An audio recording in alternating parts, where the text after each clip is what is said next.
ऐसी ही बेहतरीन कहानियाँ सुनने के लिए केपी नॉवल चैनल को लाइक, शेयर और सब्सक्राइब करें। आने वाली कहानियों के बारे में जानने के लिए हमारे टेलीग्राम से जुड़ें। लिंक डिस्क्रिप्शन में है। BTTH, मैंने जुनर से शादी की लेकिन उसने हमारी शादी को पूरा करने से इनकार कर दिया। अध्याय 321, हुन क्षेत्र का लुप्त होना। युद्ध के मैदान के ऊपर ब्लैक होल के लुप्त होने के बाद एक भारी सन्नाटा छा गया। युद्ध से तबाह धरती पर हर जगह युद्ध के निशान थे। अनेक गड्ढे जमीन पर फैल गए थे, पहाड़ की चोटियां ढह गई थीं और पेड़ जलकर राख हो गए थे। जो कभी एक हरा भरा और जीवंत पर्वत श्रृंखला थी, वह अब एक उजाड़ बंजर भूमि बन गई थी। 6 कबीले गठबंधन के विशेषज्ञ मध्य हवा में मंडरा रहे थे। उनकी निगाहें जटिल भावनाओं से भरी हुई थीं, क्योंकि वे उस दिशा की ओर देख रहे थे जहां हुन कबीले की सेना गायब हो गई थी। लानत है, हमने फिर भी हुन कबीले को भागने दिया। लेई यंग की गड़गड़ाहट की गर्जना पूरे आकाश और पृथ्वी पर गूंज उठी। उसका मांसल शरीर थोड़ा कांप उठा, मुठियां भींच लीं और उसकी आंखें क्रोध से जल उठीं। कोई बात नहीं, यान जिन ने शांति से कहा। उसकी लाल आंखों में ठंडक की झलक दिखाई दी। इस बार उन्हें भारी नुकसान उठाना पड़ा है। उनके कई डू वेनेरेट और यहाँ तक कि डू सेंट स्तर के विशेषज्ञ भी मारे गए, जबकि हमारी सेना का बमुश्किल 10वां हिस्सा ही बचा। उसकी आवाज़ में आत्मविश्वास था, मानो उसे जीत की रोशनी पहले से ही दिख रही हो। इसके बाद हुन कबीले की सेना अगले निर्णायक युद्ध में गठबंधन के सामने टिक नहीं पाएगी। हालांकि याओ डैन ने गहरी भौहें से कुढ़ी। उनके बुजुर्ग चेहरे पर चिंता की झलक थी, उनकी आंखों में चिंता की झलक थी। यह जरूरी नहीं है कि यह सच हो। हुन कबीले ने इस बार जिन विशेषज्ञों का खुलासा किया, खास तौर पर हुन तियानशिंग और उनका समूह, वे सभी 8 सितारा डू सेंट हैं। याओ डैन ने धीरे से कहा, उनकी आवाज़ सावधानी से भरी हुई थी। उसके शब्दों को सुनकर लिंगलू और शियी के हाव भाव भी गंभीर हो गए। तीनों ने एक दूसरे को देखा, उनकी आंखों में चिंता साफ झलक रही थी। 7 सितारा डू सेंट होने के नाते वे 8 सितारा डू सेंट की भयानक ताकत को अच्छी तरह से जानते थे। ऐसे विशेषज्ञ उनकी समझ से परे थे और अगर उन्हें फिर से उनका सामना करना पड़ा तो खुद को बचाना भी मुश्किल होगा। जैसे ही माहौल तनावपूर्ण हुआ, अचानक कोई जोर से हंसने लगा। उसका खुरदुरा चेहरा सहजता से भर गया, मानो उसे मौजूदा स्थिति की कोई परवाह ही न हो। वे चारों चलती फिरती लाशों से ज्यादा कुछ नहीं हैं। हुन युवानिटियन पहले ही मर चुका है और हमारे पास अभी भी युवा मित्र गूफी और गू कबीले का काला डूबा हुआ राजा है, जिसने अभी तक कोई कदम नहीं उठाया है। लेई यंग ने ठंडी सांस ली। युवा मित्र हुन युवानिटियन को, जिसके पास डेथली साइलेंस गेट था, इतने कम समय में मारने में सक्षम है। मुझे लगता है कि कोई भी 8 सितारा डू संत उसके खिलाफ खड़ा नहीं हो सकता। यान जिन ने भी सहमति में सिर हिलाया। 2 कबीले नेताओं की बातें सुनकर बाकी लोग स्पष्ट रूप से शांत हो गए। उनकी निगाहें स्वाभाविक रूप से उम्मीद से भरी गूफी की ओर मुड़ गईं। वास्तव में, उसने थोड़ा सिर हिलाया और फिर बोला, इस बार जिन 3 बुजुर्गों ने हुन कबीले में काम किया है, वे लंबे समय तक नहीं चल पाएंगे। ये छोटी सी खिड़की उन्हें खत्म करने का सबसे अच्छा मौका है। गूफी की आवाज़ तेज नहीं थी, लेकिन उसमें आत्मविश्वास था। उसकी गहरी आंखें तारों वाले आकाश की तरह विशाल, ज्ञान से चमक रही थीं, मानो उसने सब कुछ देख लिया हो। अगली बार सीनियर यानजिन, सीनियर लेई यंग, आप दोनों दूसरों से निपट सकते हैं। जहां तक निहिलिटी डिवोरिंग फ्लेम की बात है, मैं उसे अकेले ही संभाल सकता हूं। उसके लहजे में साहस का भाव था। ये सुनकर यानजिन और लेई यंग ने एक दूसरे को आश्चर्यचकित नजरों से देखा। उन्हें उम्मीद नहीं थी कि गूफी इतना आत्मविश्वासी होगा कि वह अकेले ही भयानक निहिलिटी डिवोरिंग फ्लेम का सामना कर सकेगा। अगर युवा मित्र उसे रोक सकता है, तो हम दोनों को विश्वास है कि हम कुछ ही घंटों में हुन तियानशिंग और उसके समूह को खत्म कर सकते हैं। यान जिन ने बोलने से पहले एक पल सोचा। उसकी लाल आंखें युद्ध की मंशा से चमक रही थीं, मानो वह एक बार फिर हुन कबीले का सामना करने के लिए उत्सुक हो। उसकी बातें सुनकर वहां मौजूद लोगों का खून खौल उठा। उन्हें लगा कि जीत उनकी पहुंच में है और एक और धक्का देकर वे हुन कबीले को पूरी तरह से खत्म कर सकते हैं। तो फिर अब और देर न करें, चलो एक ही झटके में हुन साम्राज्य पर हमला करते हैं। लेई यंग ने उत्साह से अपनी जांघ थपथपाई। हालांकि इस समय गू युआन ने गहरी भौहें सिकोड़ी। दूर तक देखते हुए उसका गरिमा में चेहरा गंभीरता से भर गया। हुन कबीले का स्थान बदल गया है। गू युआन की आवाज़ में बेबसी का भाव था। मैं भी इस समय उनका स्थान नहीं ढूंढ पा रहा हूँ। उसके शब्द ठंडे पानी की बाल्टी की तरह थे, जो भीड़ के उग्र उत्साह को बुझा रहे थे, और पहले से उबल रहा माहौल तुरंत ठंडा हो गया। समूह ने भ्रमित नजरों का आदान प्रदान किया। उनके चेहरे भ्रम और निराशा से भरे हुए थे। उन्हें घटनाओं के ऐसे अचानक मोड़ की उम्मीद नहीं थी, जैसे जीत उनकी मुट्ठी में लग रही थी। हुन कबीले की जगह अब खो जाने के बाद समूह के पास अपनी योजनाओं को अस्थायी रूप से स्थगित करने के अलावा कोई विकल्प नहीं था। इस समय गठबंधन सेनाएं विघटित नहीं हुईं, बल्कि सीधे केंद्रीय मैदानों में खुद को तैनात करने का विकल्प चुना। विशाल सेना केंद्रीय मैदानों के हृदय की ओर बढ़ी। असंख्य प्रकाश की धाराएं एक चमकदार आकाशगंगा की तरह आकाश में फैल गईं, जिससे एक शानदार नज़ारा बन गया। जल्द ही गठबंधन को शिविर स्थापित करने के लिए एक उपयुक्त स्थान मिल गया। यह एक विशाल मैदान था जो पहाड़ों से घिरा हुआ था, जिसकी रक्षा करना आसान था और हमला करना मुश्किल था। गठबंधन शिविर जल्दी ही स्थापित हो गया। वसंत की बारिश के बाद बांस की टहनियों की तरह अनगिनत तंबू उगाए जो पूरे मैदान को कवर कर रहे थे। प्रत्येक कबीले के विशेषज्ञों ने अपने अपने क्षेत्रों का दावा किया, अपने अपने मामलों को व्यवस्थित तरीके से व्यवस्थित और प्रबंधित किया। जैसे ही इस महान युद्ध की खबर फैली, ड्यूक्यूई महाद्वीप में उथल पुथल का तूफान आ गया। किसी को भी उम्मीद नहीं थी कि हुन कबीले हार जाएंगे। क्या उनका हारना सामान्य बात नहीं है? 6 कबीले गठबंधन एक बहुत शक्तिशाली ताकत है। कौन उनका विरोध कर सकता था? शहरों में अंतहीन चर्चाएं चल रही थीं। लोगों के चेहरों पर आश्चर्य, उत्साह और चिंता का मिश्रण था, जिसमें सभी तरह की भावनाएं एक दूसरे से जुड़ी हुई थीं। इस दुनिया को हिला देने वाली लड़ाई का नतीजा निस्संदेह पूरे महाद्वीप को नया रूप देने वाला था। इसके बाद क्या बदलाव होंगे, इस बारे में अटकलें हवा में भर गईं। इस बीच एलायंस कैंप के अंदर प्रत्येक कबीले के विशेषज्ञ तैयारियों में व्यस्त थे। हर कोई समझ गया कि हालांकि इस बार वे जीत गए थे, लेकिन असली निर्णायक लड़ाई अभी भी बाकी थी। केवल हुन कबीले को पूरी तरह से खत्म करके ही वे सच्ची जीत का दावा कर सकते थे। चहल पहल वाले कैंप में गतिविधि की आवाज़ें उठती और गिरती रहीं। अनेक तंबू एक अस्थायी शहर की तरह विशाल मैदान में बिखरे हुए थे। प्रत्येक कबीले के विशेषज्ञ अपने अपने कामों में व्यस्त थे। एक ठंडी हवा बह रही थी जो गूफी के बालों को सरसरा रही थी और हल्की ठंडक ला रही थी। उसके सुंदर चेहरे पर एक विचारशील भाव और लालसा की झलक थी। उसकी आंखों में चमक आ गई। अब वापस जाकर चीज़ों की जांच करने का समय आ गया है, उसने धीरे से कहा। उसके होठों पर एक कोमल मुस्कान दिखाई दी।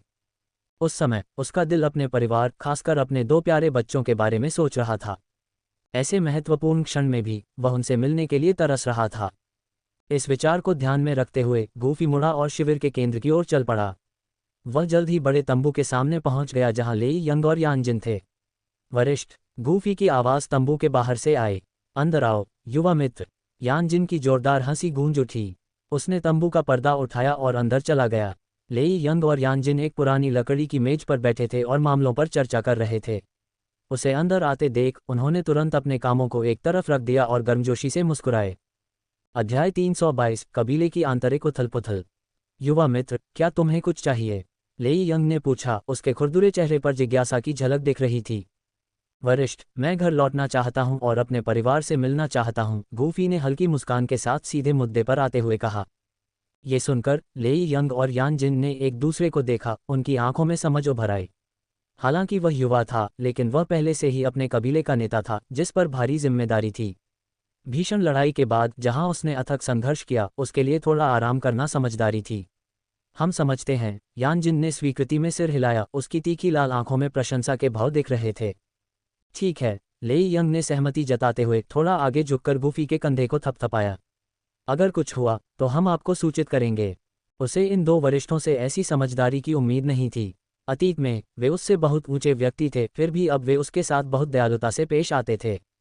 लेकिन ऐसा इसलिए था क्योंकि उसने अपनी ताकत के जरिए अपनी योग्यता साबित कर दी थी। अब ये दोनों भी उसका बहुत सम्मान करते थे। आपकी समझदारी के लिए धन्यवाद, उसने ईमानदारी से कहा। मैं जल्द ही वापस आऊँगा। लेई यंग और यानजिन ने उसे जाते हुए देखकर सिर हिलाया। जैसे ही उन्होंने उसके लंबे सीधे शरीर को देखा, उनकी आंखों में ईर्ष्या की भावना चमक उठी। वे जानते थे कि गूफी जैसे किसी व्यक्ति के नेतृत्व में कबीले का भविष्य निश्चित रूप से शानदार होगा। तंबू से निकलने के बाद उसने देर नहीं की और तुरंत आसमान में उड़ गया। इस बीच गोल दायरे में, मुझे विश्वास नहीं हो रहा है कि तुमने युवा कबीले के नेता के बच्चों को नुकसान पहुंचाने की हिम्मत की। आसमान में एक भयंकर दहाड़ गूंज उठी। अनगिनत काले कवच वाले योद्धा हवा में तेजी से भागे। उनका लक्ष्य एक सफ़ेद बालों वाला बूढ़ा आदमी था, कोई और नहीं बल्कि गुयांग, गो कबीले के पैतृक हॉल का संरक्षक। पता चला कि हुन कबीले की हार की खबर सुनकर उसके मन में दुर्भावनापूर्ण इरादे थे। उसने गूफी के बच्चों को बंधक बनाकर अपने फायदे के लिए उनका इस्तेमाल करने की कोशिश की। हालांकि कैलिन ने उसे रोक दिया और इस प्रक्रिया में उसे घायल भी कर दिया। खबर फैलते ही पूरा कबीला हंगामा करने लगा और कई शक्तिशाली योद्धाओं ने उसका शिकार करना शुरू कर दिया। लानत है, गुयांग ने अपने दांत भींच लिए। उसका चेहरा गुस्से और अनिच्छा से मुड़ गया। उसके बूढ़े चेहरे पर ठंडा पसीना था, जाहिर है वह गंभीर रूप से घायल था। वह आश्चर्यजनक गति से आगे बढ़ा, पहाड़ों के बीच से भागता हुआ अपने पीछा करने वालों से बचने की कोशिश कर रहा था। उसे भागने मत देना, गद्दार को पकड़ लो। उसके पीछे क्रोध की चीखें गूंज उठी, क्योंकि ब्लैक सबमर्ज्ड आर्मी के कई योद्धा उसके पीछे पीछे चल रहे थे। उनकी आंखें क्रोध से जल रही थीं, उसे टुकड़े टुकड़े करने के लिए उत्सुक थीं। गु यांग ने मन ही मन अपनी किस्मत को कोसा। उसने उम्मीद नहीं की थी कि चीजें इस तरह से बदल जाएंगी। उसने सोचा कि गु कबीले की ज्यादातर सेनाएं गठबंधन सेना से उलझी हुई हैं, जिससे कबीले की सुरक्षा कमजोर हो गई है। उसने मान लिया कि उसकी योजना में सफल होना आसान होगा। कौन भविष्यवाणी कर सकता था कि काई लिन उसे रोक देगा? लानत है, उसने अपनी सांस के नीचे शाप दिया। उसकी आंखों में एक भयावह चमक चमक रही थी। वह जानता था कि अगर वह पकड़ा गया तो उसकी सजा मौत से भी बदतर होगी। वह अंदर गया, एक घना जंगल। उसकी आंखें चमक उठीं। बिना किसी हिचकिचाहट के वह उसमें डूब गया। गु क्षेत्र के इलाके से बहुत परिचित होने के कारण वह जानता था कि यह जंगल अपने जटिल लेआउट के कारण छिपने के लिए एकदम सही जगह है। जैसा कि अपेक्षित था, उसके प्रवेश करने के बाद पीछा करने की आवाज़ें धीरे धीरे कम हो गईं। उसने राहत की सांस ली, हालांकि वह स्पष्ट रूप से दयनीय स्थिति में था। लेकिन वह जानता था कि यह केवल अस्थायी सुरक्षा थी। अब उसके लिए पीछे मुड़ने का कोई रास्ता नहीं था। गु यांग, एक आवाज़ ने पुकारा और जुनेर उसके सामने प्रकट हुई।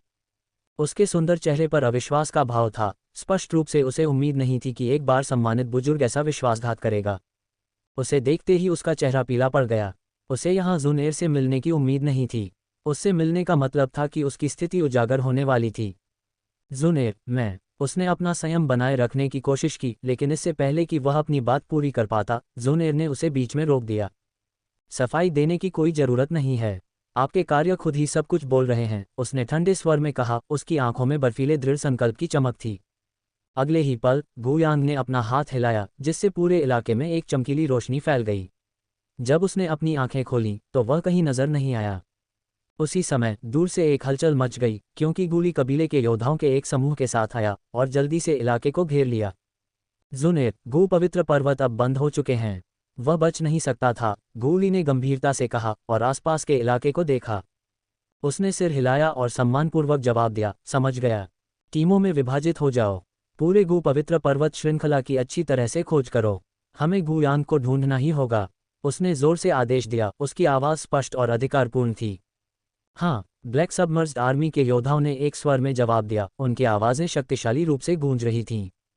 उसके आदेश के साथ पूरी पर्वत श्रृंखला में हलचल मच गई। अनगिनत योद्धा चींटियों की तरह फैल गए और व्यापक खोज करने लगे। कोई भी कोना खाली नहीं छोड़ा गया, क्योंकि उन्होंने लगभग पूरे कबीले को उलट-पुलट कर दिया। हालांकि जिस बात का सभी ने अनुमान नहीं लगाया था, वह ये थी कि गु यांग हवा में गायब हो गया था। यह आश्चर्यजनक नहीं था, क्योंकि इतने सालों के बाद उसे कबीले के इलाके की गहन जानकारी थी। उसे ढूंढने में काफ़ी मेहनत लगेगी। इस बीच कबीले के भीतर एक पहाड़ की चोटी पर एकांत प्रांगण में काई लिन और शियाओई जियान यू और वुशुंग पर नजर रख रहे थे। दोनों बच्चे गहरी नींद में सो रहे थे, बाहर की हलचल से अनजान। उस शापित बूढ़े ने बच्चों को निशाना बनाने की हिम्मत की। काई लिन ने गुस्से में अपने दांत पीस लिए। उसकी आंखें क्रोध से जल रही थीं। चिंता मत करो, जब तक हम यहाँ हैं बच्चे सुरक्षित रहेंगे, शियाओई जियान ने उसे दिलासा देते हुए धीरे से उसके कंधे को थपथपाया। दोनों महिलाओं ने दृढ़ निश्चयी नजरों से देखा, बच्चों की रक्षा के लिए कुछ भी करने को तैयार। उस पल बाहर हंगामा मच गया। गु यांग, पैट्रिक हॉल की रक्षा करने में आपकी पिछली सेवा को ध्यान में रखते हुए यदि आप आत्मसमर्पण करते हैं और खुद को स्पष्ट करते हैं तो शायद आपको नरमी मिल सकती है। जुनेर की आवाज़ पूरे गु दायरे में गूंज उठी। उसकी स्पष्ट मधुर आवाज़ में अनुनय का संकेत था। उम्मीद है कि वह आत्मसमर्पण करेगा। लेकिन उसके शब्दों का जवाब खामोशी से मिला। वह कभी भी गु कबीले का हिस्सा नहीं था। वास्तव में असली गु यांग सैकड़ों साल पहले मर चुका था। वर्तमान वह उन कबीले का सदस्य था और अब उसके वापस लौटने का कोई रास्ता नहीं था। यदि केवल ब्लैक सबमर्ज्ड किंग प्राचीन पवित्र पहाड़ों के स्थान को खोल सकता तो हम उसे अब तक पा सकते थे। तुम मूर्ख हो। अगर ऐसा होता है तो उस गद्दार को भागने से कौन रोक रहा है? हमें तब पूरे दायरे में तलाश करनी होगी। जब कबीले का नेता वापस आएगा, चाहे वह कितना भी गहरा क्यों न छिप जाए, वह उसकी पकड़ से नहीं बच पाएगा। कुछ गु कबीले के सदस्य धीमी आवाज में बुदबुदाए। उनके चेहरे गुस्से से भरे हुए थे। अध्याय 323, गद्दार को बेनकाब करना। गूफी बादलों की परतों को पार करते हुए आकाश में उड़ गया और आखिरकार परिचित क्षेत्र में लौट आया। हालांकि जब उसकी नज़र दूर के पवित्र गो पर्वतों पर गई तो उसकी भौहें सिकुड़ गईं। उसने देखा कि ऊंची पर्वत श्रृंखला अब एक हल्के नीले रंग की ऊर्जा अवरोध से ढकी हुई थी जो उसे बाहरी दुनिया से अलग कर रही थी। पवित्र गो पर्वत श्रृंखला को क्यों बंद कर दिया गया है? उसने खुद से कहा। उसके भीतर एक पूर्वाभास की भावना उभर रही थी। युवा कबीले के नेता के रूप में वह कबीले के भीतर होने वाली हर चीज से परिचित था। ऐसी असामान्य स्थिति का मतलब था कि कुछ महत्वपूर्ण हुआ था। क्या ऐसा हो सकता है कि उसकी अनुपस्थिति के दौरान गु यांग ने कबीले की कमजोर रक्षा का फायदा उठाया और प्राचीन देवता जेड को चुराने की हिम्मत की? ये सोचते हुए उसने कोई समय बर्बाद नहीं किया। उसकी आकृति चमक उठी और वह तुरंत पवित्र गो पर्वतों के ऊपर आकाश में पहुंच गया। नहीं, ये संभव नहीं होना चाहिए। आखिरकार गूली अभी भी कबीले की रखवाली कर रहा था और प्राचीन देवता जेड को चुराना लगभग असंभव होगा। हल्के नीले रंग की ऊर्जा बाधा एक पतले घूंघट की तरह दिखाई दी जिसने पूरी पर्वत श्रृंखला को ढंक दिया। रहस्यमय रून के प्रतीक बाधा के पार टिमटिमा रहे थे जो एक ठंडा दबाव छोड़ रहे थे। जब गूफी ने ऊर्जा ढाल का अध्ययन किया तो एक बुजुर्ग व्यक्ति अचानक उसके सामने प्रकट हुआ। बच्चे, तुम वापस आ गए। यह कोई और नहीं बल्कि गो कबीले के महान बुजुर्ग गूली थे। उनके चेहरे पर चिंता की लकीरें थीं लेकिन उनकी धुंधली आंखों में खुशी की झलक थी। उन्होंने अपना हाथ हिलाया और गूफी को अंदर जाने देने के लिए ऊर्जा ढाल अलग हो गई। अंदर आओ, मुझे तुमसे कुछ महत्वपूर्ण बात करनी है। उसकी आवाज़ धीमी थी जिसमें एक ज़रूरी लहजा था। गूफी ने सिर हिलाया और उसके पीछे बाधा में चला गया। वे दोनों एक पहाड़ की चोटी पर पहुंचे और तभी उसने राहत की सांस ली और स्थिति को समझाना शुरू किया। बच्चे, तुमने सही अनुमान लगाया। गुयान के इरादे वाकई बुरे थे। गूली ने एक आह भरते हुए अपना सिर हिलाया। उसकी आंखों में गुस्से की झलक थी। वह आदमी प्राचीन देवता जैद के पीछे नहीं था। उसने जियांग यू और वुशुंग को नुकसान पहुंचाने की कोशिश की थी। ये सुनकर गूफी के भीतर ज्वालामुखी की तरह क्रोध फूट पड़ा। उसकी मुट्ठियां कस गईं और उससे एक भयानक आभा निकली जिससे पहाड़ की चोटी कांप उठी। दबाव के कारण चट्टानें चट्टान से नीचे गिर गईं। उसे लंबे समय से पता था कि गुयांग एक हुन कबीले का जासूस था लेकिन उसने कार्रवाई करने से परहेज किया। उम्मीद है कि हुन कबीला लापरवाह हो जाएगा। उसने ऐसी आपदा की उम्मीद नहीं की थी। अगर उसके बच्चों को कुछ हो जाता तो वह परिणामों की कल्पना भी नहीं कर सकता था। अब बच्चे कहाँ हैं? उसने पूछा। उसकी आवाज़ दबी हुई क्रोध से भरी हुई थी। वे आपके पहाड़ पर सुरक्षित हैं। कै लिन और जियाओ ही जियान उन पर नजर रख रहे हैं। गूली ने जल्दी से जवाब दिया। उसे चिंता में नहीं डालना चाहता था।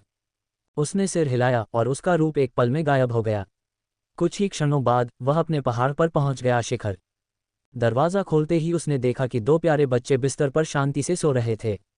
कै लिन और जियाओ ही जियान पास ही खड़े थे और जब उन्होंने उसे अंदर आते देखा तो उनके चेहरे पर खुशी की मुस्कान आ गई। गूफी बिस्तर के पास गया, बच्चों के चेहरे को धीरे से सहलाया। जियान यू और वुशुंग को अपने पिता की उपस्थिति का एहसास हुआ। वे अपनी नींद में मीठी मुस्कान के साथ मुस्कुरा रहे थे। ये देखकर कि वे सुरक्षित हैं उसने आखिरकार आराम किया। लेकिन जल्द ही उसके भीतर गुस्से की एक नई लहर भड़क उठी। मैं तुम्हें ढूंढूंगा, मैं तुम्हें ढूंढूंगा और मैं तुम्हें मार डालूंगा। गूफी ने सोचा। उसकी आंखों में एक तेज हत्या की मंशा चमक रही थी। उसका आकार भूत की तरह गो दायरे के विभिन्न हिस्सों से गुजरा, हर कोने को एक भेदी नज़र से स्कैन कर रहा था। इस बीच जुनेर ने अपनी अथक खोज में ब्लैक सबमर्ज्ड आर्मी का नेतृत्व किया। भाई गूफी, चिंता मत करो, मैं उसे खोजने में तुम्हारी मदद करूंगी। जुनेर उसके पास उड़ गई। उसकी आवाज़ दृढ़ संकल्प से भरी हुई थी। उसकी चमकीली आंखें दृढ़ संकल्प से चमक उठीं जो स्पष्ट रूप से उसकी सहायता करने के इरादे से थीं। धन्यवाद, उसने धीरे से उत्तर दिया। इससे वह बहुत खुश हुई और उसके चेहरे पर एक अचेतन मुस्कान आ गई। हालांकि उसके लिए वह सिर्फ एक कबीले की सदस्य थी। चूंकि हर कोई उत्सुकता से गुयांग की खोज में उसकी मदद कर रहा था, इसलिए धन्यवाद कहना स्वाभाविक ही था।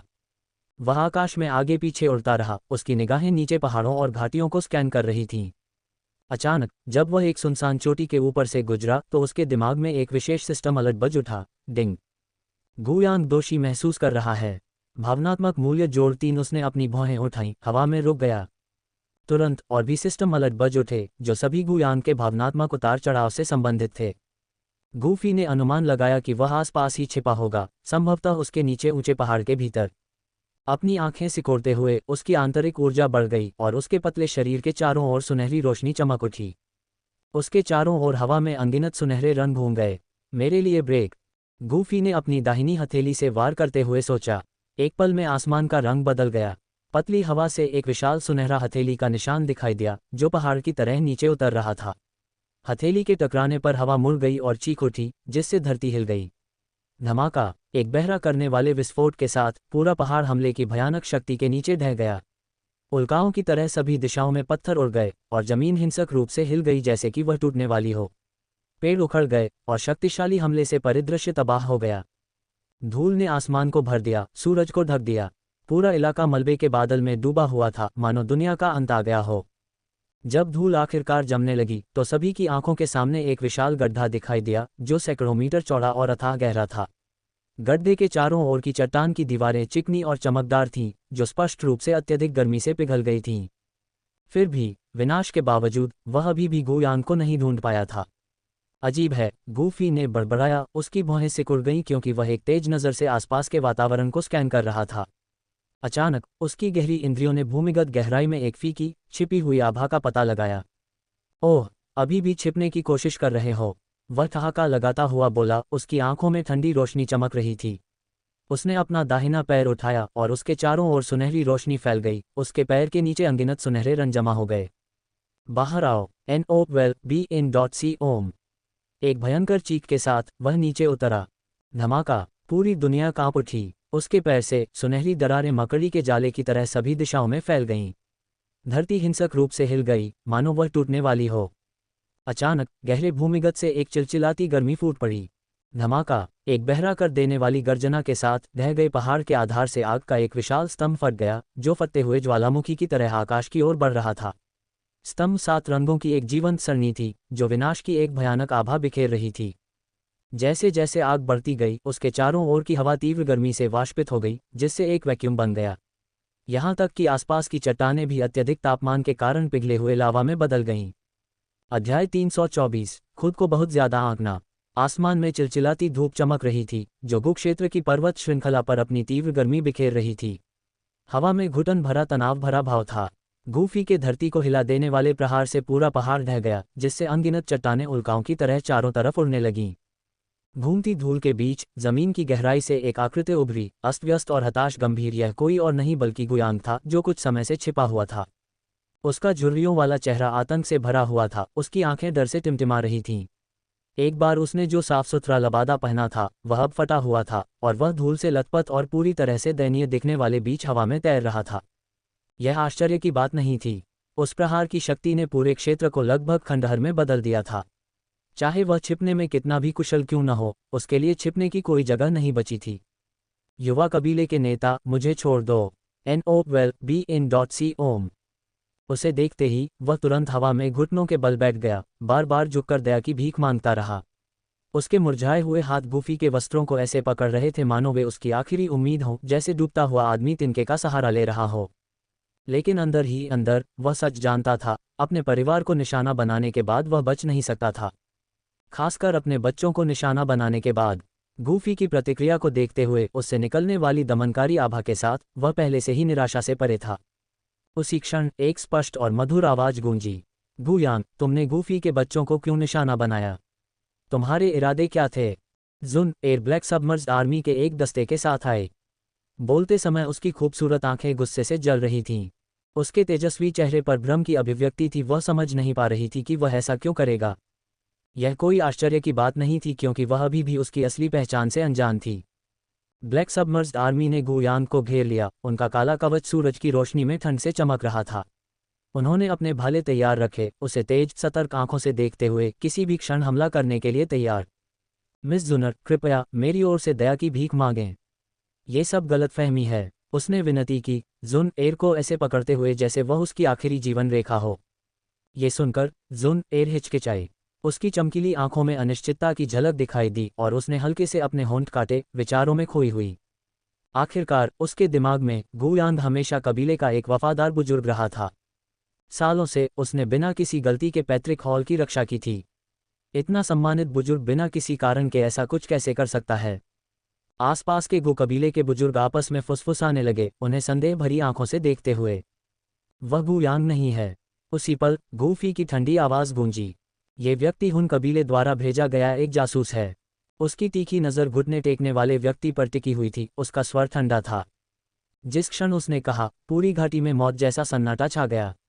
गु को देखते ही सभी की आंखें अविश्वास में चौड़ी हो गईं। यांग, क्या? वह चौंक गई। उसका सुंदर चेहरा सदमे से भर गया। आसपास के सदस्य भी स्तब्ध थे, उनकी पीठ पर ठंडा पसीना बह रहा था। अगर उसकी बातें सच थीं, तो इसका मतलब होगा कि सालों से कबीले के सभी रहस्य हुन कबीले को दिए जा रहे थे। इस विचार ने सभी की रीढ़ को सिहरन पैदा कर दी। भीड़ की संदेह भरी निगाहों के नीचे गू यांग का झुका हुआ शरीर अचानक सीधा हो गया। उसने धीरे से अपना सिर उठाया, उसके होठों पर एक टेढ़ी मुस्कान रेंग रही थी। हे, तुम सच में असाधारण हो। तुमने मेरी पहचान भी देख ली। उसकी आवाज़ ठंडी और कर्कश हो गई, पहले से बिल्कुल अलग। उसके चेहरे के सामने लटकते हुए उसके सफ़ेद बाल द्वेष और जानलेवा इरादे से भरी आंखों की जोड़ी को प्रकट करने के लिए अलग हो गए। वह नज़र क्रूरता से भरी हुई थी, बिल्कुल उस तरह की बुजुर्ग शख्सियत से बिल्कुल अलग जिसे जुनर ने कभी जाना था। ये सही है, चूंकि वह उजागर हो चुका था, इसलिए इस कृत्य को जारी रखने की कोई आवश्यकता नहीं थी। गू यांग की आत्मा को 100 साल पहले लॉर्ड नेहिलिटी ने जबरदस्ती मेरे साथ मिला दिया था। इन सभी वर्षों में मैंने गू युआन और गू ली से बचते हुए खुद को कम प्रोफाइल रखा है। उसने धीरे से कहा, उसकी आवाज़ में गर्व की झलक थी। उसके सूखे चेहरे पर एक दुष्ट मुस्कान फैल गई, जैसे कि उसने आखिरकार अपना भेष उतार दिया हो। मैं छिपना जारी रख सकता था, यहाँ तक कि कबीले द्वारा मुझे सौंपे गए मिशन को सफलतापूर्वक पूरा कर सकता था। दुर्भाग्य से मैं असफल रहा। इससे पहले कि वह बोलना समाप्त करता, उसके चारों ओर की हवा भारी हो गई। उसके भीतर से एक भयानक आभा फूट पड़ी, जैसे कि वह किसी भी क्षण फटने के लिए तैयार हो। वह वास्तव में हुन कबीले से है। जुनर ने गुस्से से चिल्लाया, आगे बढ़कर उसे खुद ही खत्म करने के लिए। आसपास के सदस्य भी गुस्से से उसे घूर रहे थे। कबीले के सदस्यों ने अपनी मुट्ठियां भींच लीं, इस लंबे समय से छिपे हुए गद्दार को चीरने के लिए बेचैन। हालांकि उसी क्षण उसकी ऊर्जा खतरनाक रूप से अस्थिर होने लगी।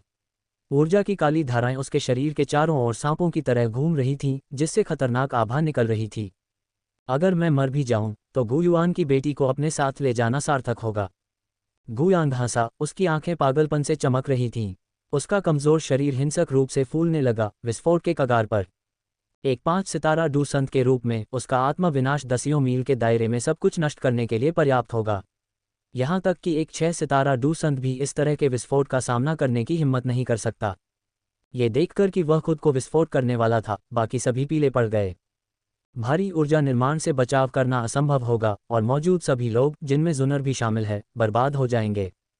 लेकिन जैसे ही आपदा अपरिहार्य लग रही थी, गूफी की शांत आवाज़ गूंजी, तुम खुद को बहुत ज्यादा आंकते हो।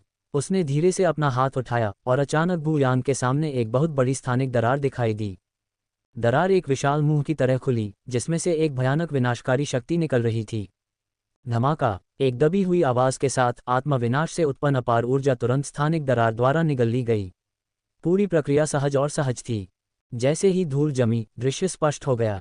गूफी शांत और संयमित होकर अपनी जगह पर खड़ा था, मानो कुछ क्षण पहले की भयावह घटना बच्चों के खेल से ज्यादा कुछ नहीं थी।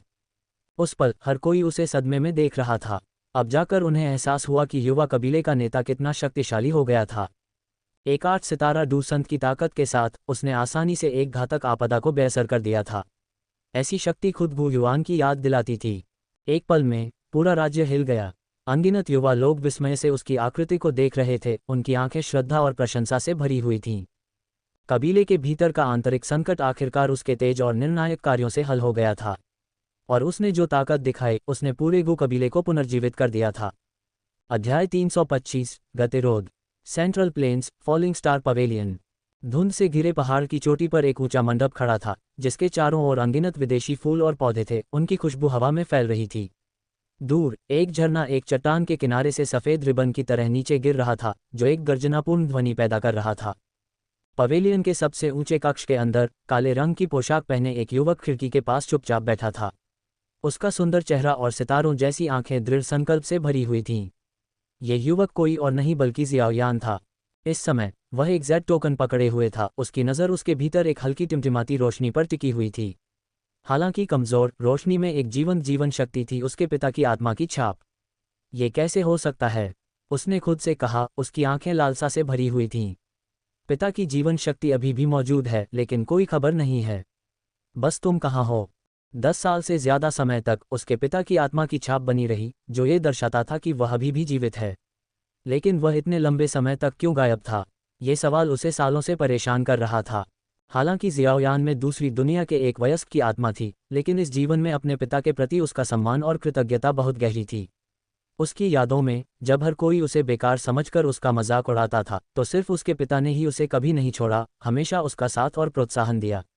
उस बंधन ने उसके दिल पर गहरी छाप छोड़ी थी। जब वह अपने विचारों में खोया हुआ था, कमरे में कोमल पदचिह्न गूंज रहे थे। क्या तुम फिर से दिवास्वप्न देख रहे हो? एक दयालु आवाज ने उसकी कल्पना को बाधित किया। सफेद बाल और दाढ़ी वाला एक बुजुर्ग व्यक्ति धीरे धीरे पास आया। यह उसका शिक्षक याओ चेन था। याओ चेन ने अपने हाथ में जेड टोकन को देखा, उसकी आंखों में समझ उभर रही थी। शायद तुम अपने घर वापस लौट सको। ऐसा कहा जाता है कि तुम्हारे पूर्वज जियाओ चेन राक्षसी ज्वाला अंतरिक्ष से लौटे थे। उनके चरित्र को देखते हुए भले ही वे अदृश्य रहें, फिर भी वे जियाओ परिवार की देखभाल करेंगे। उनकी आवाज़ शांत थी, लेकिन इसने जियाओ यान की आंखों में आशा की एक किरण जगा दी।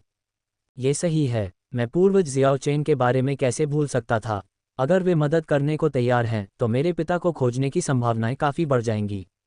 वह अपने पैरों पर खड़ा हो गया, जल्दी से अपना सामान इकट्ठा करने के लिए डेस्क पर गया। मैं तुरंत उत्तर पश्चिमी क्षेत्र के लिए निकल जाऊंगा। याओ चेन ने उसे इधर उधर भागते हुए देखकर गर्मजोशी से मुस्कुराया। वह अपने शिष्य को अच्छी तरह समझता था। इतने लंबे समय से वह अपनी चिंताओं से दबा हुआ था। अब ऐसा लग रहा था कि उसे आखिरकार एक दिशा मिल गई है। एक सितारा डू वेनेरेट के रूप में आपकी वर्तमान ताकत के साथ वहां पहुंचने में लगभग 2 महीने लगेंगे, उसने उसे याद दिलाया। जियाओ यान ने सिर हिलाया, उसका संकल्प सख्त हो गया। चाहे कितनी भी दूर की यात्रा क्यों न हो, जब तक उसके पिता को खोजने की उम्मीद थी, वह बिना किसी हिचकिचाहट के आगे बढ़ता था। इस बीच सेंट्रल प्लेन्स के बीचों बीच जहां तक नजर जाती थी, वहां तक कतारों में तंबू खड़े थे, हवा में झंडे लहरा रहे थे। अलग अलग तरह के कवच पहने अनगिनत योद्धा इधर उधर घूम रहे थे और पूरा शिविर अच्छी तरह से व्यवस्थित था। ये 6 कबीले गठबंधन का मुख्यालय था। 2 महीने पहले हुन कबीले के साथ उनकी लड़ाई के बाद से वे यहाँ तैनात थे, किसी भी समय हुन कबीले का सामना करने के लिए तैयार। फिर भी 2 महीने बीत जाने के बावजूद हुन कबीला चुप रहा। यहाँ तक कि गु युआन भी हुन कबीले के स्थान का पता लगाने में असमर्थ था, जिससे गठबंधन के कुछ सदस्यों में बेचैनी फैल गई। शिविर के केंद्र में एक विशाल तंबू के अंदर 6 प्राचीन कुलों के नेता अपने अगले कदम पर चर्चा करते हुए एकत्र हुए थे। पिछले 2 महीनों से हम हुन कबीले के किसी भी संकेत की तलाश कर रहे हैं, लेकिन कुछ भी नहीं मिला। ऐसा लगता है कि वे गायब हो गए हैं, गु युआन ने कहा। उसकी अभिव्यक्ति गंभीर थी क्योंकि वह अन्य कबीले के नेताओं को देख रहा था। ये सुनकर अन्य लोगों ने भौहें सिकोड़ लीं, विशेष रूप से लेई यंग, जिसके खुरदुरे चेहरे पर उसकी बढ़ती हुई अधीरता दिखाई दे रही थी। क्या हमें यहाँ बैठकर इंतजार करना चाहिए? मेरे कबीले के योद्धा बेचैन हो रहे हैं। यान जिन ने सहमति में सिर हिलाया। वास्तव में अगर वे बिना किसी प्रगति के इसी तरह इंतजार करते रहे, तो सेना का मनोबल अंततः दबाव में टूट जाएगा। जैसे ही तंबू में माहौल तनावपूर्ण हुआ, बाहर कुछ हलचल सुनाई दी। रिपोर्ट: गु कबीले का एक सदस्य जल्दी से तंबू में आया और सम्मानपूर्वक उन्हें सलाम किया। क्या है? गु युआन ने शांति से पूछा। युवा कबीले का नेता वापस आ गया है। वह कहता है कि उसके पास रिपोर्ट करने के लिए महत्वपूर्ण समाचार है। उसने भौहें उठाईं और अन्य कबीले के नेताओं के साथ मुस्कुराया। गु फी अनजाने में पूरी सेना की रीढ़ बन गया था। जब वह अनुपस्थित था, तो बुजुर्ग अपनी ताकत के बावजूद एक अच्छी योजना बनाने में विफल रहे थे। अब जब वह वापस आ गया था, तो दूसरों को लगा जैसे उन्हें जीवन रेखा मिल गई हो। उसे अंदर आने दो, उसने कहा। अन्य कबीले के नेताओं ने सिर हिलाया, सभी ने अपना ध्यान प्रवेश द्वार की ओर लगाया। कुछ क्षण बाद गु फी स्थिर कदमों से अंदर आया। कबीले के नेताओं, गु कबीले के भीतर एक जासूस था जो 100 साल से छिपा हुआ था। उसने बिना समय बर्बाद किए गु दायरे में घटित घटनाओं का वर्णन करना शुरू कर दिया। जैसे जैसे वह बोलता गया, तंबू में माहौल और भी गमगीन होता गया। गु कबीले के भीतर एक हुन कबीले का जासूस। उनकी घुसपैठ की क्षमताएं वास्तव में कल्पना से परे हैं। यान जिन ने टिप्पणी की, उनकी लाल आंखें आश्चर्य से भर गईं। अगर ऐसा है, तो यह बहुत संभावना है कि हमारे कबीलों में भी उच्च पदों पर जासूस हैं। लेई यंग अचानक खड़ा हो गया, उसका मजबूत शरीर इस विचार से थोड़ा कांप रहा था। गु फी ने सिर हिलाया, उसकी नज़र एकत्रित नेताओं पर घूम रही थी। वास्तव में यही वह बात है जिसके बारे में मैं आप सभी को चेतावनी देना चाहता था। उनकी घुसपैठ की क्षमताएं हमारी अपेक्षा से कहीं अधिक हैं। ये संभव है कि हर कबीले के पास अपने जासूस हों। उसकी बातें सुनकर कबीले के नेताओं के चेहरे काले पड़ गए। वह बहुत कुछ नहीं बता सका, क्योंकि मूल कहानी में भले ही लेई कबीले और यान कबीले के गद्दारों ने प्राचीन जेड के टुकड़े चुराए थे, लेकिन उनकी पहचान कभी पूरी तरह से नहीं बताई गई। तो फिर हमें इससे कैसे निपटना चाहिए? याओ डैन ने भौहें सिकोड़ते हुए पूछा। मेरा सुझाव है कि कबीले के नेता अभी के लिए सावधान रहें, गु फी ने एक पल सोचने के बाद कहा। खासकर जब सेना इतने लंबे समय से एक ही जगह पर अटकी हुई है, तो हम मनोबल खोने का जोखिम नहीं उठा सकते। किसी भी जासूस की गुप्त रूप से जांच करना सबसे अच्छा होगा। कबीले के नेताओं ने सहमति में सिर हिलाया। अच्छी तरह से सोचा गया, गुयुआन ने सहमति जताते हुए कहा। अध्याय 326, यान क्षेत्र की ओर बढ़ना। जैसे ही गूफी ने बोलना समाप्त किया, तंबू में माहौल भारी हो गया। कबीले के नेताओं ने एक दूसरे की ओर देखा। अब वे केवल उसकी योजना का अनुसरण कर सकते थे। हुन कबीले की घुसपैठ की क्षमताएं वास्तव में भयावह हैं, याओ डैन ने अपनी लंबी दाढ़ी को गहरी आवाज में सहलाते हुए कहा। हमारे कबीले पहले ही घुसपैठ कर चुके होंगे, हालांकि हमें नहीं पता कि किस हद तक। वास्तव में वे खुले में थे, जबकि दुश्मन छाया में छिपा हुआ था। एक भयावह स्थिति। ये वास्तव में परेशान करने वाला है, यानजिन ने सहमति व्यक्त की। उसकी लाल आंखों में गंभीरता का संकेत दिखाई दे रहा था। तुम्हारी राय में हमें कैसे जवाब देना चाहिए? लेई यंग ने अपने खुरदुरे चेहरे के साथ गूफी को उत्सुकता से देखा। मेरे पास हुन कबीले के सदस्यों की उपस्थिति को महसूस करने की एक अनोखी क्षमता है। अगर आप मुझ पर भरोसा करते हैं, तो मैं आपके कबीले में छिपे उनके किसी भी जासूस को बाहर निकालने में आपकी मदद कर सकता हूं, उसने शांति से कमरे का निरीक्षण करते हुए कहा। उसके शब्दों ने कबीले के नेताओं के बीच तुरंत हलचल मचा दी। एक अनोखी क्षमता, उन्होंने पहले कभी इस तरह के कौशल के बारे में नहीं सुना था। ओह, आपके पास ऐसी प्रतिभा है, यानजिन ने भौहें उठाईं। गूफी हल्के से मुस्कुराया, लेकिन आगे विस्तार से नहीं बताया। उसने अपनी भावना संवेदन प्रणाली पर भरोसा किया। चाहे वे जासूस खुद को कितनी भी अच्छी तरह से छिपा लें, उनकी आंतरिक भावनाएं झूठ नहीं बोल सकतीं। उसे विश्वास था कि वह उन्हें उजागर कर सकता है, हालांकि वह खुले तौर पर यह नहीं बता सकता था कि कैसे। बहुत अच्छा, अगर आप तैयार हैं, तो यान कबीला आपकी मदद का स्वागत करता है। यानजिन सबसे पहले सहमत हुए। उन्होंने उस पर भरोसा दिखाया। आखिरकार उनके पास जितनी शक्ति थी, कोई भी बिना भरोसे के ऐसे दावे नहीं करेगा। अन्य प्राचीन कबीले के नेताओं ने सहमति में सिर हिलाया। इस बिंदु पर वे सभी गूफी पर भरोसा करते थे। ठीक है, तो मैं पहले यान कबीले का दौरा करूंगा, उसने आत्मविश्वास से भरी मुस्कान के साथ कहा और उसकी आंखें चमक उठीं। उसी समय एक सुंदर आकृति तंबू में दाखिल हुई। नवागंतुक ने एक उग्र लाल पोशाक पहनी हुई थी, जिसमें आश्चर्यजनक सुंदरता और लालित्य और कुलीनता की आभा थी। यह कोई और नहीं बल्कि यान कबीले की परी हुओ लिंग थी। कबीले के नेता को शिविर में रहने की जरूरत है, इसलिए मुझे यंग मास्टर को ले जाने दो, उसने एक गीतकार की तरह मधुर आवाज में कहा। उसके साथ अच्छा व्यवहार करना सुनिश्चित करें, यानजिन ने स्वीकृति में सिर हिलाया। उनके निर्णय के बाद कोई देरी नहीं हुई। गूफी और हुओ लिंग ने दूसरों को अलविदा कहा और यान कबीले के स्थान की ओर उड़ गए। उनकी उड़ान बिजली की तरह तेज थी। सिर्फ आधे दिन में वे यान दायरे के प्रवेश द्वार पर पहुंच गए। उनके सामने एक विशाल ज्वालामुखी खड़ा था, जिसकी पूरी सतह तीव्र गर्मी से लाल हो रही थी, जो एक स्पष्ट खतरे को उजागर कर रही थी। क्रेटर से मैग्मा की धाराएं निकल रही थीं, जो हवा में लपटों के एक विशाल भंवर में मिल रही थीं। ये हमारे दायरे का प्रवेश द्वार है, उसने धीरे से समझाया, ज्वलंत भंवर की ओर इशारा करते हुए। गूफी ने सिर हिलाया, उसकी आंखों में प्रशंसा की चमक थी। एक गहरी सांस लेते हुए उसने अपनी ऊर्जा को एक फीकी सुनहरी आभा से घेर लिया। चलो चलते हैं, उसने मुस्कुराते हुए कहा और ज्वलंत भंवर में कदम रखा। हुओ लिंग ने उसका पीछा किया, करीब से देखा, और दोनों जल्द ही आग के भंवर में गायब हो गए। भंवर को पार करने के बाद उनके सामने एक नई दुनिया खुल गई। जिधर भी उसने देखा, ऊंचे ऊंचे ज्वालामुखी थे। अनगिनत चोटियां आसमान की ओर फैली हुई थीं, मानो वे आकाश को थामे हुए खंभे हों। गड्ढों से मैग्मा की नदियां बह रही थीं, जो राजसी ज्वलंत झरने बना रही थीं। ऊपर लाल बादल सुस्ती से बह रहे थे, कभी कभी हवा में गरजने वाली आग की बिजली की लकीरें भी दिखाई दे रही थीं।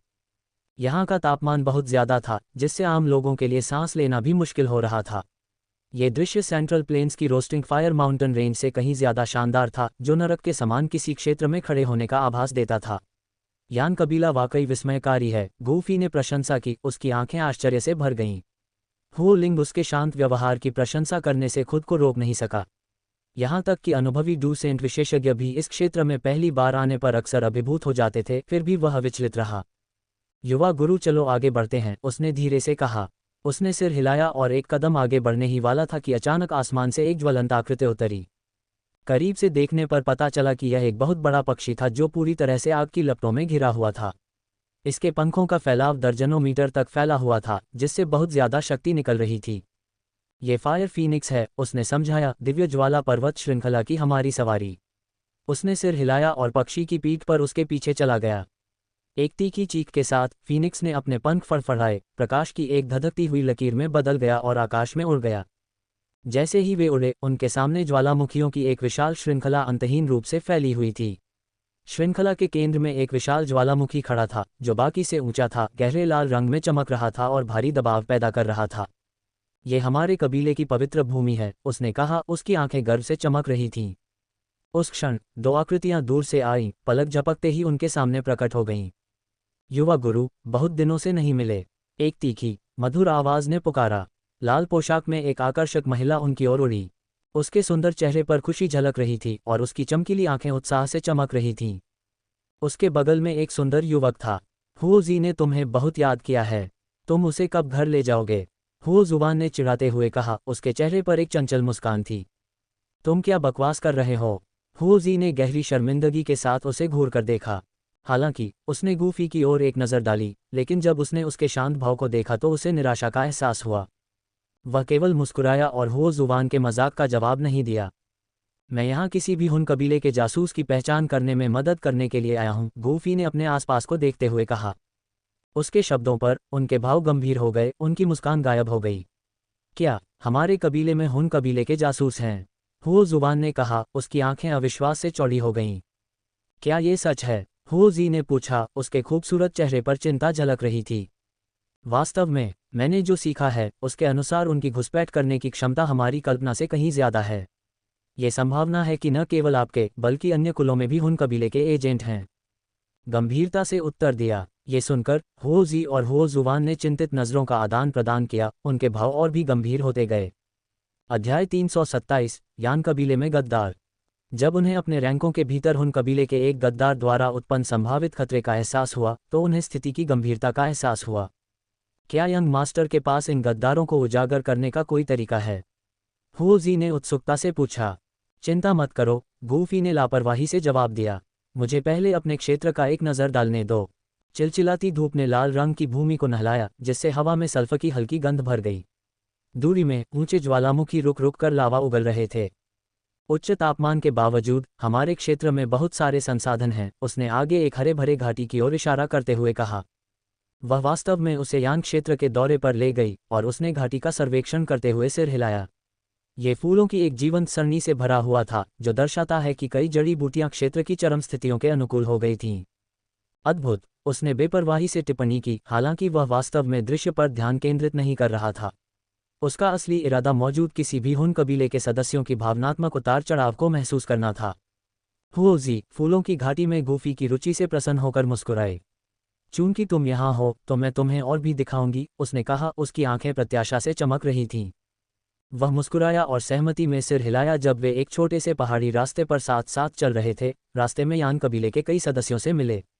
इन कबीले के सदस्यों ने उन्हें आश्चर्य से देखा, उनकी आंखें उन पर टिकी रहीं।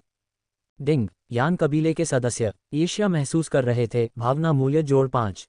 डिंग, यान कबीले के सदस्य प्रशंसा महसूस कर रहे थे, भावना मूल्य जोड़ 3। डिंग, यान कबीले के सदस्य ईर्ष्या महसूस कर रहे थे, भावना मूल्य जोड़ 2। उसने चुपचाप प्रतिक्रियाओं को नोट किया, इस बात से आश्चर्यचकित नहीं था कि लोग उसे इस तरह से जवाब दे रहे थे, जबकि वह पूरे महाद्वीप में एक विलक्षण व्यक्ति के रूप में जाना जाता था। उसी समय एक अधेड़ उम्र का आदमी आया। लाल रंग का लबादा पहने, सख्त चेहरे और बिजली की तरह तेज आंखों वाला वह आदमी एक शक्तिशाली आभा बिखेर रहा था। मिस हुओ जी, उस आदमी ने थोड़ा झुककर कहा, लेकिन उसकी नज़र गूफी पर टिकी हुई थी।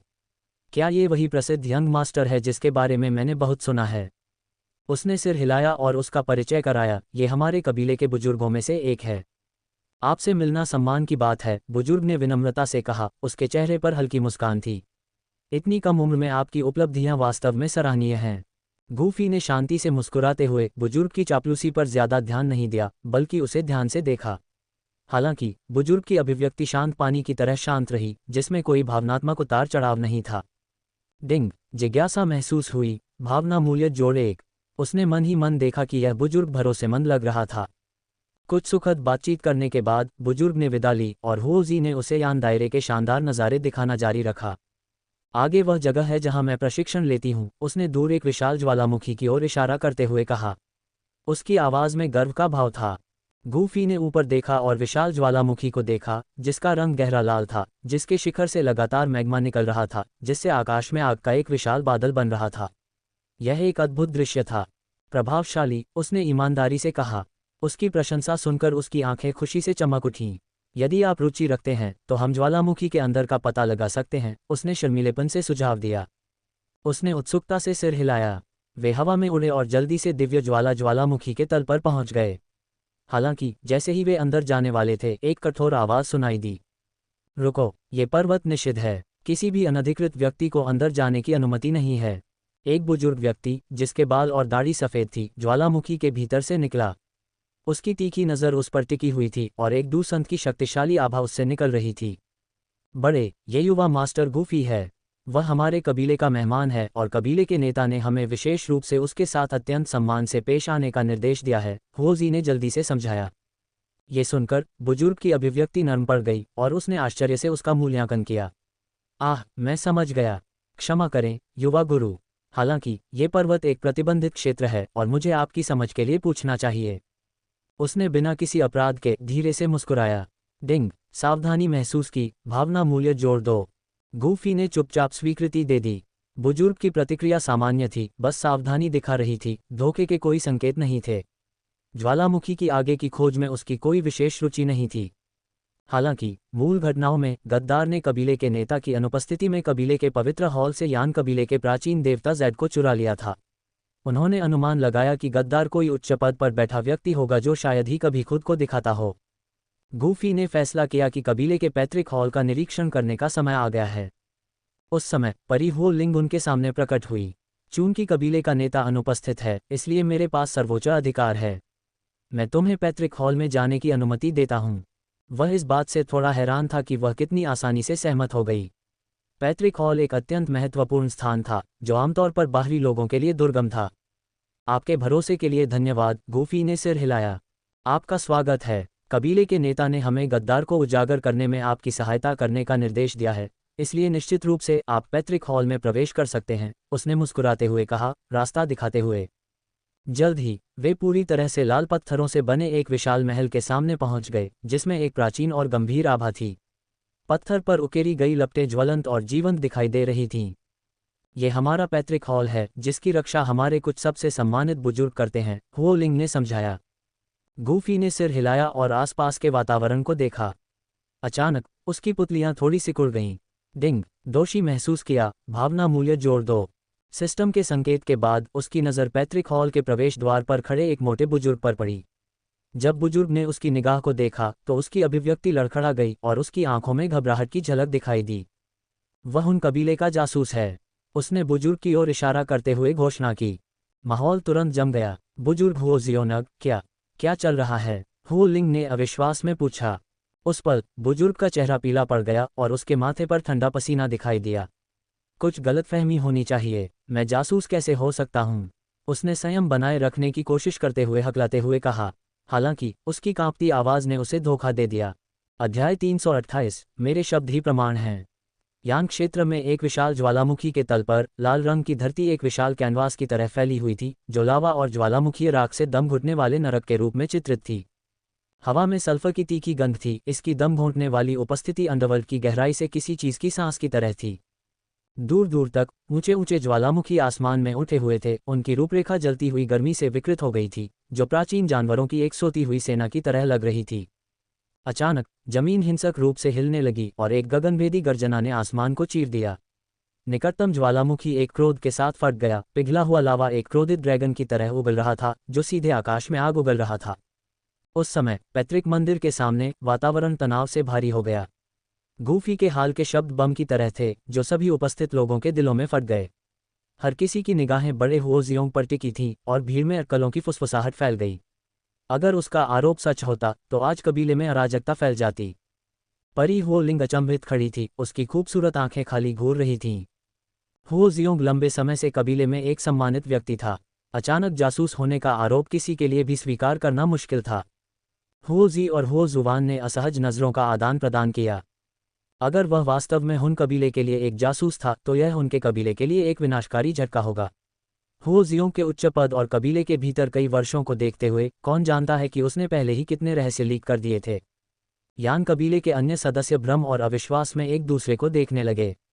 कुछ ने तो फुसफुसाना भी शुरू कर दिया, जिससे दृश्य और भी अराजक हो गया। बड़े हुओ शियोंग हमेशा से कबीले के प्रति वफादार और मेहनती रहे हैं। वे हुन कबीले के जासूस कैसे हो सकते हैं? बिल्कुल, उन्होंने कई सालों तक पैतृक मंदिर की रखवाली की है। अगर वे जासूस होते तो वे बहुत पहले ही प्राचीन देवता ज़ेड को चुरा लेते। गूफी भले ही मशहूर हों, लेकिन बिना सबूत के हमारे बड़े पर आरोप लगाना सही नहीं है। संदेह की फुसफुसाहट जारी रही कबीले में हो शियोंग की लंबे समय से मौजूदगी को देखते हुए ये समझ में आता है। इसके विपरीत वे अभी अभी आए थे और उन्होंने उन पर जासूस होने का आरोप लगाते हुए उंगली उठाई थी। कुछ संदेह की उम्मीद की जा सकती थी। ये देखकर हो शियोंग को थोड़ी राहत महसूस हुई। उन्होंने एक गहरी सांस ली और खुद को शांत रखने के लिए मजबूर करते हुए गूफी की ओर देखा। क्या आपका आरोप थोड़ा ज्यादा नहीं है? मैंने अपना जीवन कबीले के लिए समर्पित कर दिया है।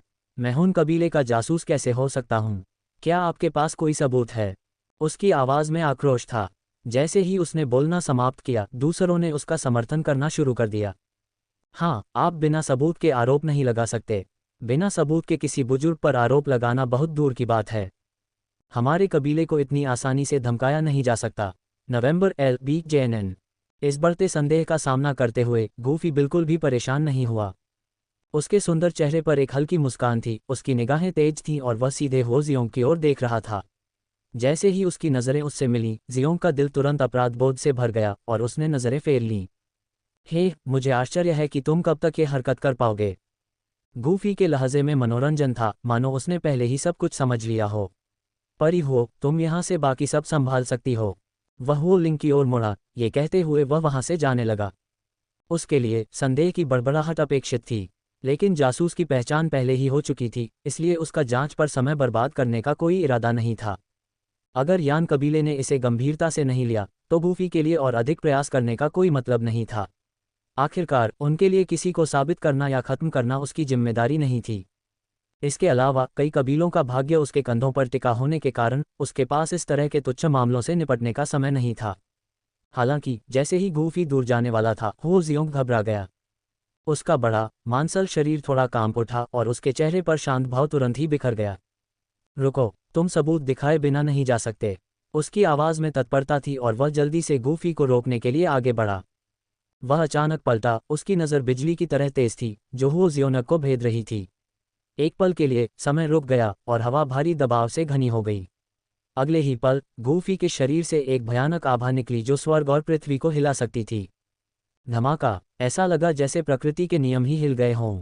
पूरा यान क्षेत्र मौत के सन्नाटे में डूब गया। हवा चलना बंद हो गई, पत्तियां हवा में जम गईं और पक्षियों ने अपनी सांस रोक ली। अपार शक्ति ने सामान्य की सीमाओं को पार कर लिया।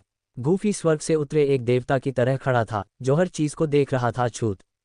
एक चमकदार सुनहरी चमक से घिरे उसकी आंखें दो सूरज की तरह चमक रही थीं, तीव्र चमक के साथ जल रही थीं।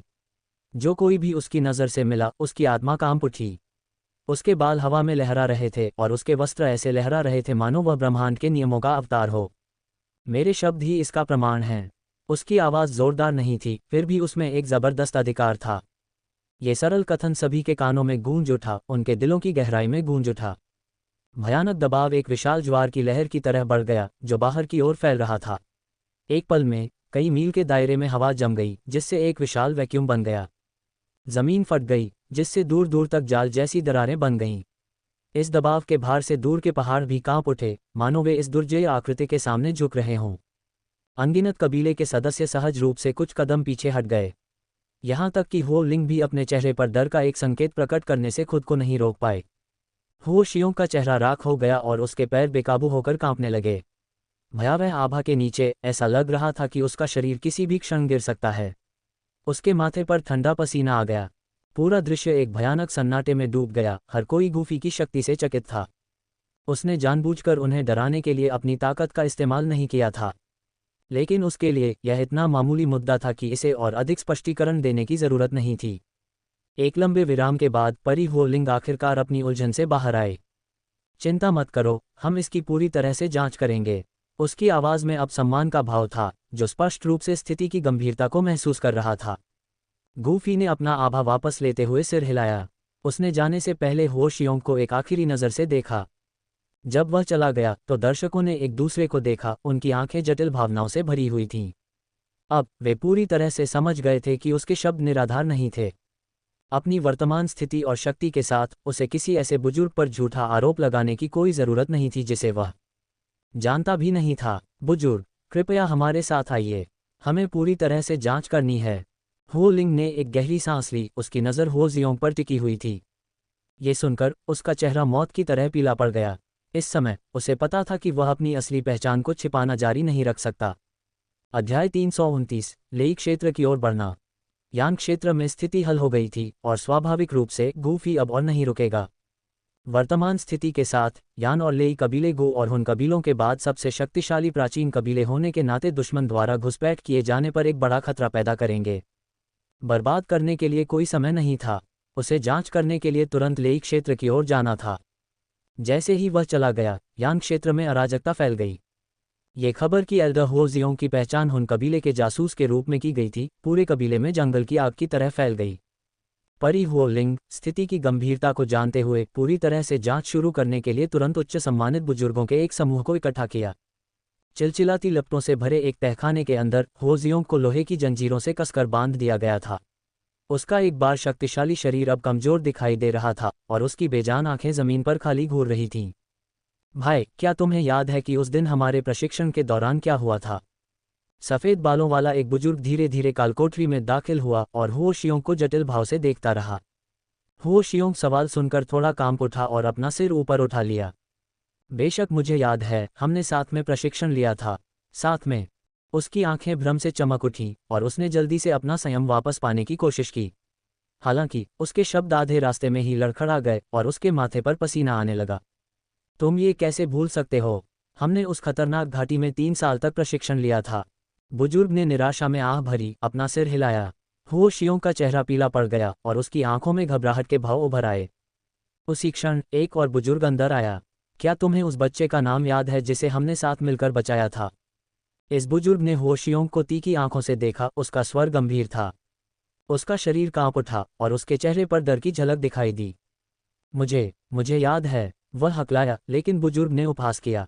हमने कभी किसी बच्चे को साथ में नहीं बचाया। ठंडी सांस के साथ बुजुर्ग की आंखें निराशा से भर गईं। जैसे जैसे और सवाल पूछे गए, हो शियोंग के जवाब और भी अनिश्चित होते गए। उसके जवाब असंगतियों से भरे थे और वह बुनियादी विवरण भी याद नहीं कर पाया। तो वह वास्तव में हुन कबीले से था। गुस्से और निराशा ने कालकोठरी को भर दिया। जो बुजुर्ग कभी उसके करीब थे, वे अब उसे दर्द और गुस्से के मिश्रण से देख रहे थे। यह महसूस करते हुए कि उसका भेद खुल गया है, वह अचानक अपनी जंजीरों से मुक्त होकर अपार शक्ति के साथ फूट पड़ा। अगर ऐसा है तो मुझे निर्दयी होने के लिए दोष मत दो। उसने दहाड़ते हुए एक भयानक आभा छोड़ी। उसके भीतर से काली लपटें उठीं, जिसने पूरे कालकोठरी को घेर लिया। लेकिन तभी एक ठंडी आवाज़ गूंजी, अपना संघर्ष छोड़ दो।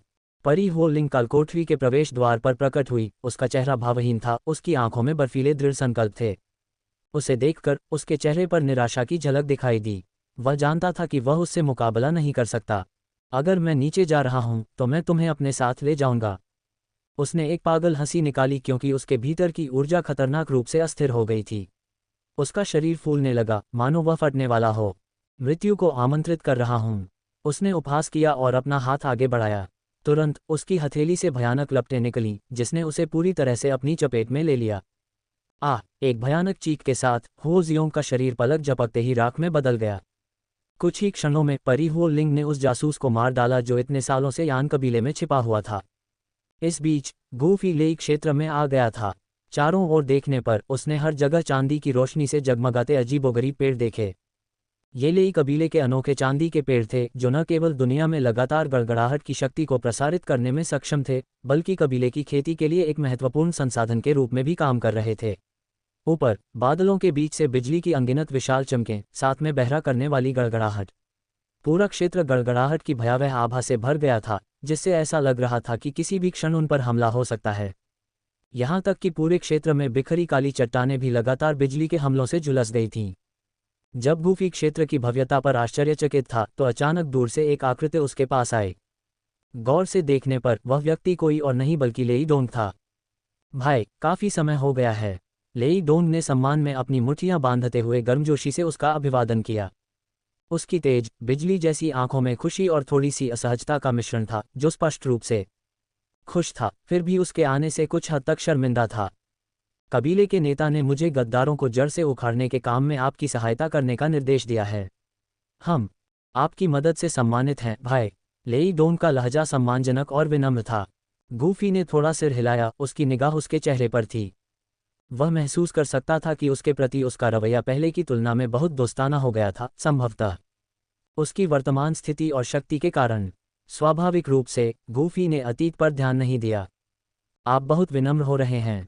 चलो शुरू करते हैं। वह हल्के से मुस्कुराया। लेई डोंग ने सिर हिलाया और चलते चलते बात करते हुए आगे बढ़ा। भाई, क्या आपको लगता है कि आप इस कार्य में सफल होंगे? उसने उत्सुकता से पूछा, अभी भी अपने मिशन की वास्तविक प्रकृति से अनजान। गूफी ने थोड़ा भौहें सिकोड़ी। बहुत अधिक पूछने की आवश्यकता नहीं है, आप जल्द ही खुद ही देख लेंगे। उन्होंने कुछ देर रुककर कहा, लेकिन मैं ये स्पष्ट कर दूं, मैं जासूसों की पहचान करने में आपकी मदद करने के लिए यहाँ हूँ, अपना समय बर्बाद करने के लिए नहीं। मेरे अपने तरीके हैं, मुझ पर भरोसा करना या न करना आप पर निर्भर है। उसका लहजा शांत लेकिन दृढ़ था। जब उसने यान कबीले की मदद की थी तो कई लोगों ने उस पर संदेह किया था, यहाँ तक कि जासूस ने भी उससे सीधे सवाल करने की हिम्मत की थी। अब लेई कबीले में आकर उसे उम्मीदों को सही करना था। जल्द ही दोनों कबीले के क्षेत्र में एक भव्य हॉल में पहुंच गए। हॉल की दीवारों पर बिजली की अनगिनत चमकें नाच रही थीं, धीरे धीरे चटक रही थीं, जिससे यह आभास हो रहा था कि यहाँ कोई भी गलत व्यवहार करेगा तो उसे तुरंत मार दिया जाएगा। ये हमारे कबीले का सभा हॉल है। लेई डोंग ने हॉल की ओर इशारा किया, उसकी आवाज़ में गर्व था। गूफी ने सिर हिलाया और हॉल के चारों ओर नज़र घुमाई। वह इस जगह में निहित वज्र की अपार शक्ति को महसूस कर सकता था। जो कोई भी यहाँ लापरवाही से काम करने की हिम्मत करता है, वह निश्चित रूप से बिजली की चपेट में आकर राख हो जाएगा। जैसे ही वे अंदर जाने वाले थे, वहां से तेज कदमों की आवाज़ सुनाई दी दूर। नवंबर LBJNN। युवा गुरु, कुछ भयानक हुआ है। घबराया हुआ लेई कबीले का सदस्य दौड़कर आया, उसका चेहरा तत्परता से भरा हुआ था। क्या बात है? लेई डोंग ने भौहें सिकोड़ी। वह उस आदमी की असंयमितता से स्पष्ट रूप से नाखुश था। ये यान कबीला है। उन्होंने अभी अभी रिपोर्ट की है कि उन्होंने हुन कबीले के एक जासूस का पर्दाफाश किया है। वह आदमी जोर से हौंफने लगा, उसकी आवाज़ सदमे से भरी हुई थी। आपको हमें ये बताने की जरूरत नहीं है भाई, गूफी पहले से ही यहाँ है, उसने खारिज करते हुए हाथ हिलाया। अध्याय 330। क्या मैं कोई ऐसा व्यक्ति हूँ जो प्रलोभन को नहीं झेल सकता? भाई, तुम ही रास्ता क्यों नहीं दिखाते? मैं लेई दायरे में एक नज़र डालना चाहता हूँ। गूफी ने भौहें सिकोड़ी। कबीले में लेई डोंग ही एकमात्र व्यक्ति था जिससे वह परिचित था। अभी के लिए वह केवल उस पर भरोसा कर सकता था कि वह उसे दायरे में मार्गदर्शन करेगा। बेशक उसका लक्ष्य केवल सैर सपाटा नहीं था, वह कबीले के सदस्यों से मिलना चाहता था और किसी भी छिपे हुए गद्दार की पहचान करने के लिए उनकी भावनाओं को समझना चाहता था। इसे भूल जाओ, इतना चुनौतीपूर्ण काम मैं इसे किसी और के लिए छोड़ दूंगा। मेरे एक चचेरे भाई हैं जो हमेशा से आपकी प्रशंसा करते रहे हैं, भाई गू। अगर उसे यह मौका मिलता है तो वह बहुत खुश होगी। लेई डोंग ने हाथ हिलाकर मना कर दिया। लेई दायरे में दो पुरुषों का एक साथ सैर सपाटा करना अजीब लगा और यह विचार उसे अजीब लगा। Now LBJNN। गूफी उसके सीधे इनकार से क्षण भर के लिए स्तब्ध रह गया। उसे उम्मीद नहीं थी कि वह उसके साथ किसी महिला की व्यवस्था करेगा। उस मामले में मैं इसे तुम्हारे ऊपर छोड़ता हूँ। उसने थोड़ा सिर हिलाने से पहले एक पल सोचा। लेई डोंग मुस्कुराया और व्यवस्था करने के लिए चला गया। थोड़ी देर बाद हल्के कदमों की आहट सुनाई दी। युवा गुरु, एक तीखी मधुर आवाज सुनाई दी। गूफी ने देखा कि चांदी की पोशाक में एक महिला उसकी ओर शान से चल रही थी। वह लंबी, सुडौल काया की थी और उसके लंबे चांदी के बाल झरने की तरह बह रहे थे, जो सूरज की रोशनी में धीरे धीरे झिलमिला रहे थे। उसकी नाजुक, परिष्कृत विशेषताएं और बर्फ सी सफ़ेद त्वचा उसे एक नाजुक, अलौकिक सुंदरता प्रदान करती थी। लेकिन जो सबसे ज्यादा खास था, वह थी उसकी चमकीली, तारों भरी आंखें जो शर्म से उसकी ओर देख रही थीं। आपसे मिलकर खुशी हुई, उसने कहा, उसका स्वर उत्साह और प्रशंसा से भरा था, उसके गाल लाल हो गए थे। लेई डोंग इतनी खूबसूरत महिला को भेजने की क्या योजना बना रहा है? क्या ये किसी तरह की परीक्षा है? क्या उसे लगता है कि मैं ऐसे प्रलोभनों का विरोध नहीं कर सकती? आप मेरी चापलूसी कर रही हैं, मिस लेई। मैं इस यात्रा में आपकी कंपनी की सराहना करता हूँ। उसने हल्की मुस्कान के साथ सिर हिलाया। लेई झूझू ने कहा, आपको मार्गदर्शन देना मेरे लिए सम्मान की बात है। उसका चेहरा थोड़ा लाल हो गया। TLN, वह एक ओसी है। कृपया फिर रास्ता दिखाए, उसने विनम्रता से इशारा किया। वह मुस्कुराए और रास्ता दिखाया। जैसे जैसे वे साथ साथ चलते गए, वे क्षेत्र में और भी आगे बढ़ गए। चारों ओर चांदी के पेड़ चमक रहे थे, उनकी शाखाएं बिजली की तरह कांटेदार थीं, और उनकी दांतेदार पत्तियां छोटी छोटी विद्युत धाराओं के साथ हल्की सी चटक रही थीं। काले बादलों ने आकाश को भर दिया, और बादलों के बीच से बिजली की मोटी चमकीली बिजली चमकने लगी, जिससे एक शानदार दृश्य बन गया। क्या अविश्वसनीय पर्वत श्रृंखला है! गूफी प्रशंसा करने से खुद को रोक नहीं सका। यदि आप रुचि रखते हैं तो हम पहाड़ों में टहलने जा सकते हैं। ये हमारे कबीले के सबसे महत्वपूर्ण प्रशिक्षण मैदानों में से एक है। उसकी प्रशंसा देखकर लेई जूजू का चेहरा खुशी से चमक उठा। उसने सिर हिलाया और वे दोनों थंडर माउंटेन रेंज की ओर उड़ गए। जैसे जैसे वे करीब आते गए, वह बिजली के विशाल भंडार की तरह गड़गड़ाहट की जबरदस्त शक्ति को महसूस कर सकता था।